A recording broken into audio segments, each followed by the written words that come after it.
السلام علیکم ورحمۃ اللہ وبرکاتہ. الحمد للہ رب العالمین. الصلاۃ والسلام علی سید الانبیاء والمرسلین وبعد. اعوذ باللہ من الشیطان الرجیم. بسم اللہ الرحمن الرحیم. وقل للمؤمنات يغضضن من أبصارهن ويحفظن فروجهن ولا يبدين زينتهن إلا ما ظهر منها وَلْيَضْرِبْنَ بِخُمُرِهِنَّ عَلَى جُيُوبِهِنَّ.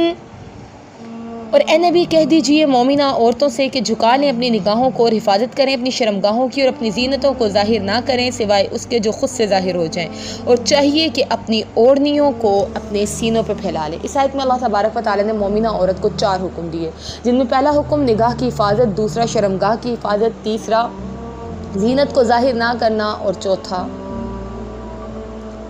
اپنی اوڑھنیوں کو اپنے سینے پہ پھیلا لیں. تو ایک مسلمہ عورت کے اوپر فرض ہے کہ وہ یہ 4 کام کرے. نگاہ کی حفاظت بہت زیادہ ضروری ہے، ٹھیک ہے. یغضضن من ابصارہن، یہ بہت اہم حکم ہے. اس کے بعد شرمگاہ کی حفاظت، نگاہ سے ابتدا ہوتی ہے اور شرمگاہ پہ انتہا ہوتی ہے. اس کے بعد زینت کو ظاہر نہ کرنا، یہ نہ ہو کہ آپ نے پردہ کیا ہوا ہے لیکن آپ نے خوب کاجل لائنر لگا کے اپنی آنکھوں کو نمایاں کیا ہے، اور مرد جو ہے آپ کی آنکھوں کی وجہ سے آپ کی طرف اٹریکٹ ہو رہے ہیں. تو اپنی زینتوں کو ظاہر نہیں کرنا. دیکھیں پردے کے حکم کے بعد بھی کہا جا رہا ہے زینت ظاہر نہیں کرنا. تو وجہ یہ ہے کہ پردے میں رہ کے بھی زینت ظاہر ہو جاتی ہے کہ آپ نے پردہ کیا ہوا ہے اور ہاتھوں میں آپ نے گھڑیاں، انگوٹھیاں دستانوں کے اوپر سے ہی پہنی ہوئی ہیں، اور ابایا اتنا اسٹائلش ہے کہ لوگوں کو اٹریکٹ کر رہا ہے. تو اپنی زینت کو ظاہر نہ کرنا اور اپنی اوڑھنیوں کو اپنے سینوں پہ ڈال لیں. یقیناً اب تک آپ اتنا سمجھ گئی ہوں گی کہ پردہ ایک فرضی حکم ہے، اور اسے کرنے پہ جہاں بہت فضیلت ہے وہیں نہ کرنے پہ گناہ بھی بہت ہے. آج میں آپ کو یہ بتاؤں گی کہ پردہ کس کس چیز کا ہوتا ہے. پردے کا مطلب صرف خود کو چھپا لینا نہیں ہے، بلکہ یہ ہر اس شے سے خود کو روکنا ہے جو آپ کے پردے کے لیے اور آپ کے لیے باعث عار ہو. مثلاً آپ نے پردہ کر رکھا ہے اور آپ نگاہوں میں نامحرم کو اشارے کر رہی ہیں، اس سے تو پھر پردہ بدنام ہو جائے گا، کیونکہ آپ کے رب نے آپ کو کہا یغضضن من ابصارہن، اپنی نگاہوں کو جھکا لیجیے. تو سب سے پہلے میں آج نگاہ کی حفاظت کے بارے میں بات کروں گی. پردے میں نگاہ کی حفاظت اس بات کا عملی ثبوت ہے کہ آپ پردے کے تقاضے پورے کر رہی ہیں. اور نگاہ کے پردے سے مراد یہ نہیں ہے کہ آپ کسی نامحرم کو دیکھ ہی نہیں سکتی، بلکہ اس سے مراد یہ ہے کہ آپ کسی نامحرم کو شہوت کی نگاہ سے یا گندی نگاہ سے یا پھر کسی نامحرم کو محبت کی نگاہ سے نہیں دیکھ سکتی. بلا ضرورت بھی مردوں کی جانب نہیں دیکھیں، کیونکہ حیا کا تقاضا یہی ہے کہ مومنہ عورت نظریں جھکائے رکھے. ہاں ضرورت کے تحت بات کی جا سکتی ہے. مثال کے طور پہ آپ کسی شاپ پہ گئے ہیں، وہاں آپ گاہک سے بات کر رہے ہیں، تو آپ ظاہری بات ہے چیز دیکھ کے لیں گے، ٹھیک ہے. اسی طریقے سے پھر وہاں پہ مرد سے آئی کانٹیکٹ بھی ہوگا، لیکن اس آئی کانٹیکٹ میں جو آپ کی ضرورت ہے اور اس میں جو آپ اشارے کنائے کر رہی ہیں، دونوں میں زمین آسمان کا فرق ہے. ہمارے معاشرے میں اس معاملے میں 2 طبقات ہیں. ایک طبقہ جو ہے وہ بہت سختی سے کہتا ہے کہ مردوں کو تو دیکھنا ہی نہیں چاہیے. اگر آپ اسٹیٹس پہ کوئی ویڈیو بھی لگا رہے ہیں تو مرد کی تصویر کو ہائڈ کر کے لگائیں اور مرد نہیں دیکھنا چاہیے، ٹھیک ہے. جبکہ ہمیں احادیث سے اس چیز کا ثبوت ملتا ہے کہ آقا علیہ السلام نے حضرت عائشہ کو اپنے کندھوں کے پیچھے سے حبشیوں کے کھیل دکھائے. تو اگر مرد کو دیکھنا حرام ہوتا تو نبی صلی اللہ علیہ وسلم کبھی بھی حضرت عائشہ کو حبشیوں کے کھیل خود نہ دکھاتے. دوسرا طبقہ ہمارے معاشرے کا یہ ہے جو کہتا ہے کہ عورت نامحرم کی طرف دیکھ سکتی ہے ضرورت کے تحت شہوت کی نگاہ کے بغیر، اور اس کی دلیل یہی چیز وہ دیتے ہیں کہ نبی صلی اللہ علیہ وسلم نے حضرت عائشہ کو دکھایا تھا. ایک طبقہ ایسا ہے جو کہتا ہے بالکل نہیں دیکھنا چاہیے، اور نہ دیکھنے والا طبقہ یہ دلیل دیتا ہے کہ آقا علیہ السلام ایک دن بیٹھے ہوئے تھے، ازواج مطہرات بھی بیٹھی ہوئی تھیں. ایک نابینا صحابی آئے اور آقا علیہ السلام نے کہا کہ ان سے پردہ کرو. تو صحابیات نے کہا کہ اللہ کے نبی یہ تو اندھے ہیں. تو آپ صلی اللہ علیہ وسلم نے کہا یہ اندھے ہیں، تم تو اندھی نہیں ہو. میری عزیزہ یہ حدیث ضعیف ہے، اس حدیث کا کوئی ثبوت نہیں ہے، یہ اتھینٹک حدیث نہیں ہے. جبکہ اس کے مقابل حضرت عائشہ والی حدیث اتھینٹک ہے کہ نبی صلی اللہ علیہ وسلم نے حضرت عائشہ کو خود حبشیوں کے کرتب دکھائے تھے. اس لیے افراط و تفریط سے بچا جائے، اور مرد کو ضرورت کے تحت آپ دیکھ سکتی ہیں، لیکن اس نگاہ میں شہوت نہ ہو، محبت نہ ہو اور بلا ضرورت نہ ہو. لیکن یاد رکھیے گا بدنگاہی ایسا غلیظ اور کبھی فعل ہے جس کی وجہ سے بندے کے بڑے سے بڑے اعمال ضائع ہو جاتے ہیں، اور بد نظری سے بے چینی پیدا ہوتی ہے جو انسان کو گناہوں پہ آمادہ کرتی ہے۔ اس لیے جہاں حکم ربی پہ سر جھکاتے پردہ کیا، وہیں اپنی نگاہ بھی جھکائے رکھنی ہے، اور نگاہ کے پست رکھنے سے بہت سے فائدے آپ کو حاصل ہوں گے۔ چند ایک فوائد کا یہاں ذکر کر دیتی ہوں۔ سب سے پہلا یہ کہ نگاہ جھکانا حکم ربی ہے، اور اللہ کا حکم مان کے انسان فلاح پاتا ہے۔ نمبر 2، نظر جو زہر آلود تیر ہے، یہ دل تک تیر پہنچا کر دل ہلاک کرتی ہے، تو آنکھ کی حفاظت سے دل کی حفاظت ہوتی ہے۔ نمبر 3، نظر کی حفاظت سے اللہ کی محبت نصیب ہوتی ہے، اور جن لوگوں کی نگاہ آزاد آوارہ رہتی ہے ان کا دل منتشر رہتا ہے، اور ان کی آزاد نگاہی بندے اور رب کے درمیان حائل ہو جاتی ہے۔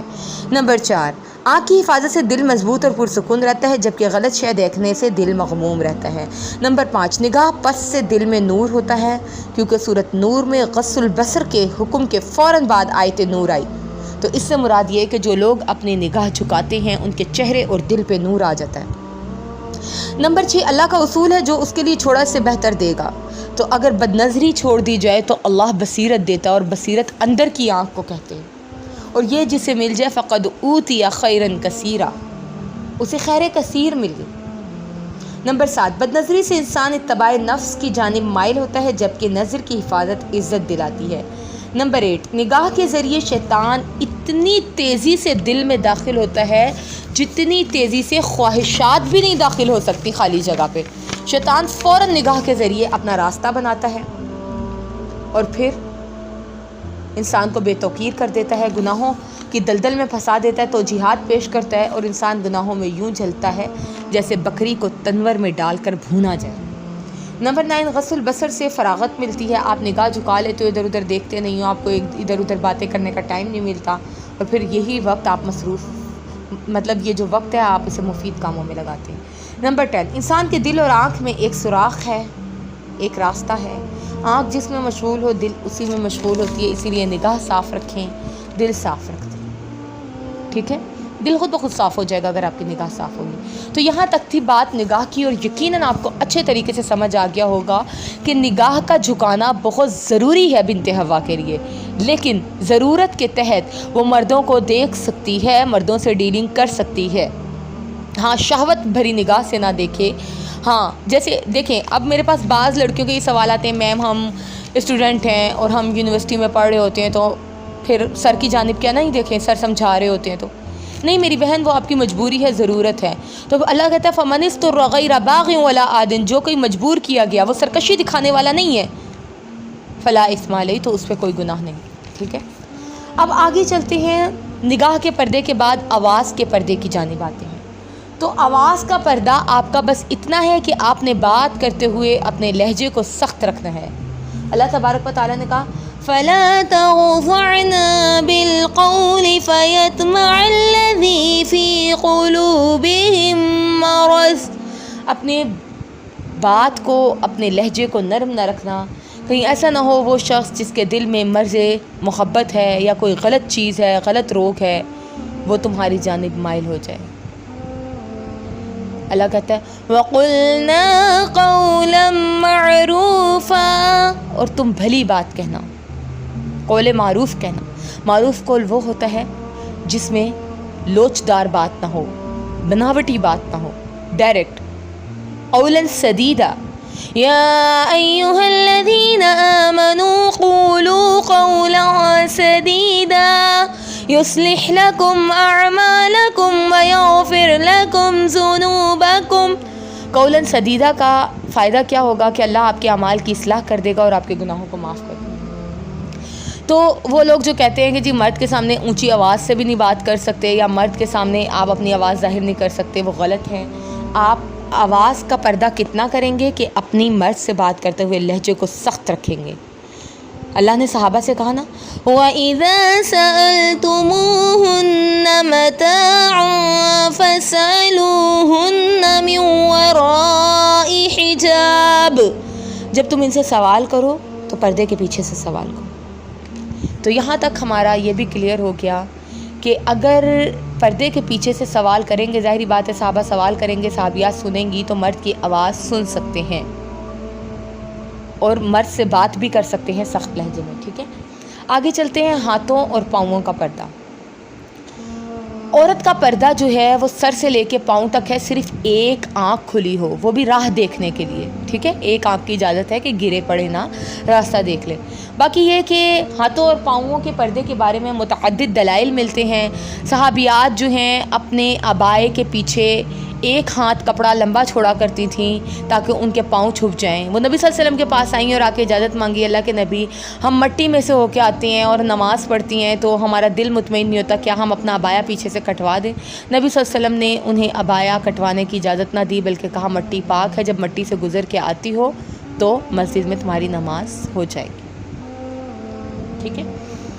اسی طریقے سے صحابیات کہتی ہیں میں حج کے موقع پہ حکم تھا کہ ہم اپنے موزے اور دستانے اتار دیں۔ عام دنوں میں پہنتی ہوں گی تو حج کے موقع پہ منع کیا نا، اور حج کے موقع پہ کیوں منع کیا؟ موزے دستانے اور حجاب سے حج کے موقع پہ اس لیے منع کیا کیونکہ پہلے زمانے میں اے سی اور پنکھے وغیرہ نہیں ہوا کرتے تھے، تو ابھی بھی ایسا ہوتا ہے کہ اے سی فیل ہو جاتے ہیں، پنکھے فیل ہو جاتے ہیں، وہاں ہجوم بہت ہوتا ہے، تو سفوکیشن کی وجہ سے کہیں عورت دم گھٹ کے مر نہ جائے، اسی لیے اللہ نے یرید اللہ بکم اليسر ولا یرید بکم العسر، اللہ آپ کے لیے آسانیاں چاہتا ہے، تنگیاں نہیں چاہتا، اس لیے اس نے آپ کو سہولت دی۔ آخر میں آپ سب سے ایک گزارش ہے کہ للہ عبائے کو بدنام مت کریں۔ پردہ محض ظاہری طور پہ لبادہ اوڑھنے کا نام نہیں بلکہ باطنی طور پہ بھی خود کو برائیوں سے ڈھانپنے کا نام ہے۔ آیت پردہ کے فوراً بعد اللہ نے کہا واتقین اللہ، اللہ سے ڈرتی رہنا، یعنی صرف ظاہری طور پہ حجاب نہ لینا، تمہارا دل بھی رب سے ڈرے، اپنے اندر کی بھی اصلاح کرو۔ اور ہمارا حال یہ ہے کہ ہم اپنے اندر کی اصلاح نہیں کرتے بلکہ نقاب اوڑھ کے پردے کو بدنام کر دیتے ہیں۔ آپ پردہ بھی کر رہی ہیں، آپ دوسرے کی غیبت بھی کر رہی ہیں، تو لوگ تو پھر پردے والے سے متنفر ہو جائیں گے نا۔ آپ پردہ بھی کر رہی ہیں، آپ گالم گلوچ بھی کر رہی ہیں، بدتمیزی بھی کر رہی ہیں، جبکہ اسلام اعلیٰ اخلاق کا حکم دیتا ہے، پھر تو لوگ پردے والے سے متنفر ہو جائیں گے۔ اکثر پیرنٹس اپنے اولاد کو پردہ نہیں کرنے دیتے، وجہ کیا ہے کہ معاشرے میں ہم عورتوں نے ہی پردے کو بدنام کیا۔ چوری کرنی ہے تو عبایا پہن لو، غیر محرم سے ملنا ہے تو عبایا پہن لو، اپنی شناخت چھپانی ہے تو عبایا پہن لو، ٹھیک ہے۔ اکثر عورتیں جو ہیں، سیلیبریٹیز وغیرہ جو ہیں، وہ اس وجہ سے عبایا پہنتی ہیں لڑکیاں کہ ہم پہچانی نہ جائیں۔ ہمارے ڈراموں میں آپ دیکھ لیجئے کہ فاحشہ عورتوں کو عبایا پہنایا جا رہا ہے۔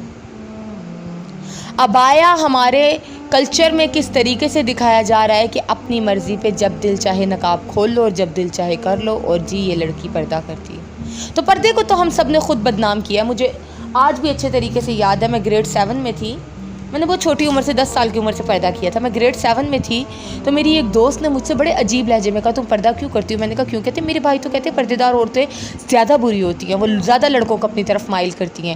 میرے بھائی کہتے ہیں بہت سی پردے دار عورتیں دیکھی ہیں جو اپنی آئیز کا میک اپ کر کے لڑکوں کو اپنی طرف راغب کرتی ہیں، مائل کرتی ہیں۔ اور پھر اس نے مجھے بڑا ایک عجیب سا تانا دیا، کہتی ہے کہ ایک ڈرامہ ہے اور اس میں ایک لڑکی ہے، وہ بھی ایسی پردے دار تھی، لیکن اس کی آنکھوں سے لڑکا اس کی طرف متوجہ ہوا اور پورے ڈرامے میں بس یہی دکھایا کہ وہ لڑکا جو ہے اس کے پردے اور اس کی محبت میں جو ہے مطلب کہ اس راہ پہ چل پڑا۔